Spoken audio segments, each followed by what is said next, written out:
Welcome back, I'm the Watch King. On this video, we're going to talk about the difference between a good and a great chronograph. I have 5 examples of exceptional chronographs. These watches are the best at what they do, and I'm going to explain why. We're going to talk about build quality, and then of course the chronograph movement itself. So let's jump right into it. Jumping right into it. So we have some automatic chronographs. I'm going to leave these for later, but we're going to talk about every aspect of the chronograph, really what makes it different from a bad chronograph. I don't have any bad chronographs to show you just because I don't stock those, but these are the things to look for chronographs that are very cool and that you want in your collection with good materials and good movements. That's really the most important, right? The movement, material, brand name, not so much, and we'll talk about it. We're going to start here with the Boliva. Now, Boliva is a massive brand.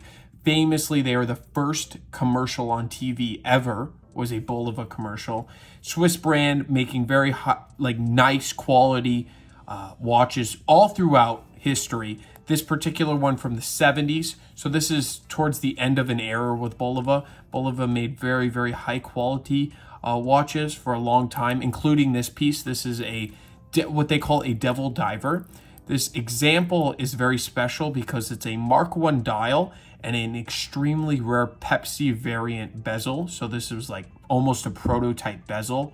This was never used in the main production on the later ones. This one's from 71. So when we look at it, we see it's stainless steel, solid stainless steel. We look at the dial, the applied markers, and then of course the aluminum bezel with tritium plots. So the company Boliva itself put a lot of care and effort, including the 7733 Valjoux movement, right? So every aspect of this watch is built with quality and is meant to last a lifetime. These movements are serviceable and you can use them literally for generations. So as long as you don't, mess it up. It's also waterproof, so it's meant for people, even maybe professionals and stuff like that. You can't use the chronograph, of course, in the water. It would flood the watch, but really incredible. This one, famously, these crowns were pretty awful, meaning that they would snap off and they would scratch up. I mean, this one has its original crown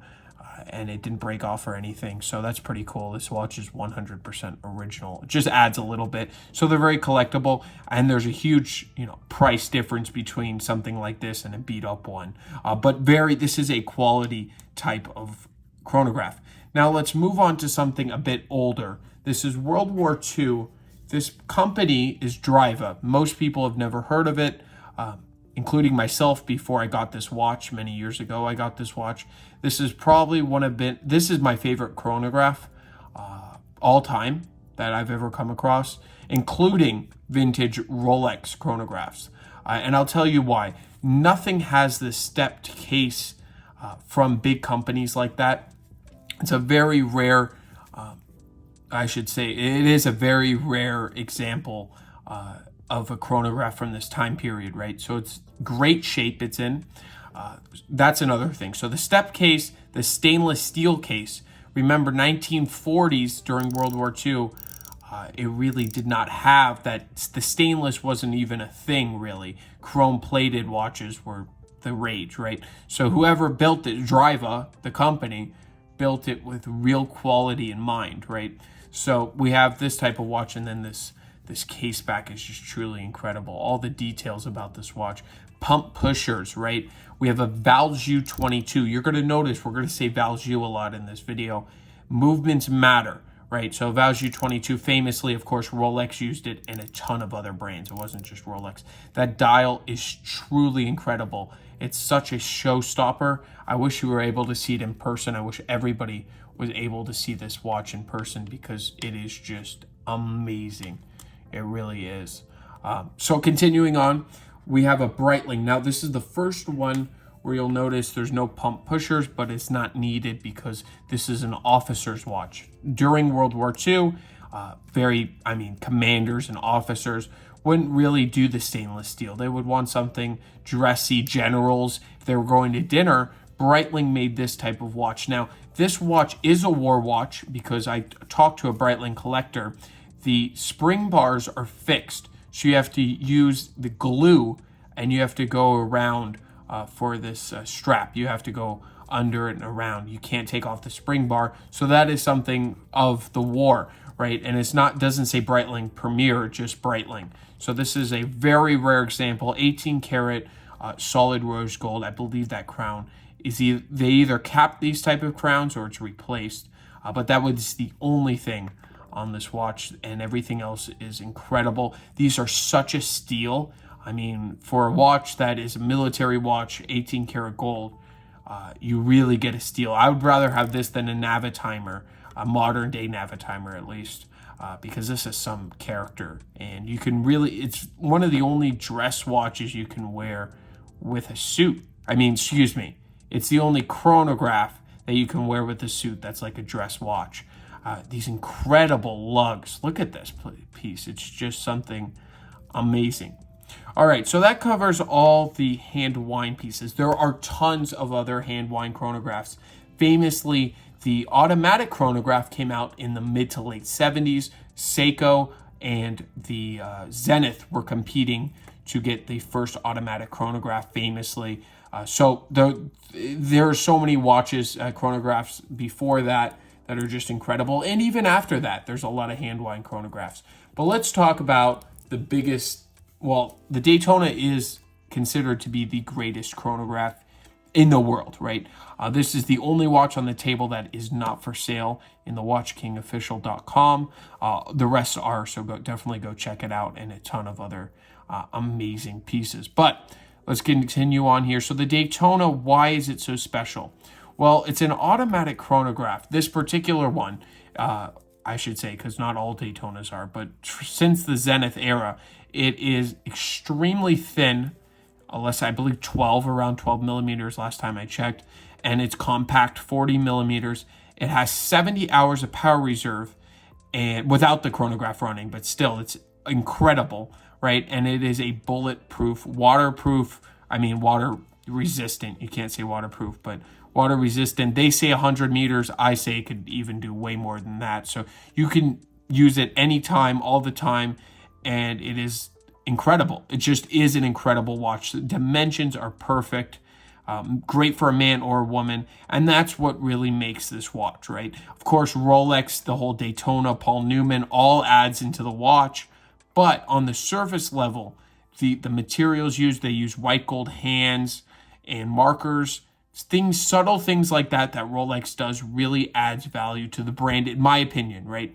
Even the cheapest watch that they achieve, their Oyster Perpetual, they still use gold hands and gold markers. So that's something that really is incredible by Rolex. Now we're going to continue on here with the Tiger. Now a lot of people compare the two. I don't think it's justified. The Tudor Tiger is a chronograph here. This particular one was made in 1998, but wasn't sold until 2002. This is an incredible watch. I like this better than the Daytona. You can't compare them because this has a date, and this is just, it's a different watch. You cannot compare this type of watch. It's a different aesthetic, in my opinion, and there's a different purpose to it. The only thing it shares is that oyster case, but everything else is just, to me, a bit different. I like it because it has the date. The date is very important to me. I use it all the time, either signing checks or whatever the case may be. I always need that date. The incredible opaline dial, and I love the leather strap, of course, stainless steel. The deployment buckle. This one, I was going to buy it originally for a personal, but I saw how great the condition was, and I said, you know what, I'm not going to wear it enough to make it justified. So I am selling it to somebody who will really love this watch. And trust me, it is incredible. All the registers, it's a hand wind, right? Or you can hand wind it, right? It's not just automatic. You can quick set the date, and you have, of course, hacking, right? So you have all it literally has the same functions as the Daytona, just with an added date and quick set date, right? But I like the look of it. It reminds me more of a vintage type of Daytona, even more vintage than, like, let's say the 90s one. That's what it reminds me of more. But with the added date, it completely changes the subdials, and I like the date. I like how it's not trying to be something it's not. and a lot of people try to compare it, but you just can't. It's a lot thicker. That's the only thing. The older one was called a Big Block. That was the name of the watch. This one, of course, is replaced with Tiger, and then they say Chrono Time. This is the first one done like that. But it's just incredible, and I love how this watch is a full set. So this is, of course, we have to talk about the movement here, right? This is the 7750, which ETA already bought Valjoux. They bought the company, but it's still a Valjoux custom rotor, and they somehow fit it in this case. So you'll notice pretty much every watch except, of course, the Daytona is Valjoux or La Manna on this table, right? And it just shows you how good the quality of most of these companies are, right? And there's nothing wrong with buying off the shelf. If you're a Boliva, you're a DriveUp, even a Rolex bought off the shelf, especially with chronographs, right? It's a very complicated movement to make. There's a lot of moving parts. And of course, nowadays they're in-house, but for a very, very long time, they were not. So let me know, what makes a good chronograph to you? What do you look for in purchasing a chronograph? The only thing I don't have is like a Navitimer on the table and a Speedmaster, and they're both great chronographs, don't get me wrong. I'm just so sick of seeing the Speedmaster everywhere, personally, but still a great watch, right? It just, in my opinion, it's overdone a bit. Right now, I've seen so much of it. But let me know. What would you have if you could choose any of these watches? I would love to know. And definitely check out the WatchKingOfficial.com. You will see all these amazing watches and plenty others. So thank you, and I will catch you in the next one. Have a great day.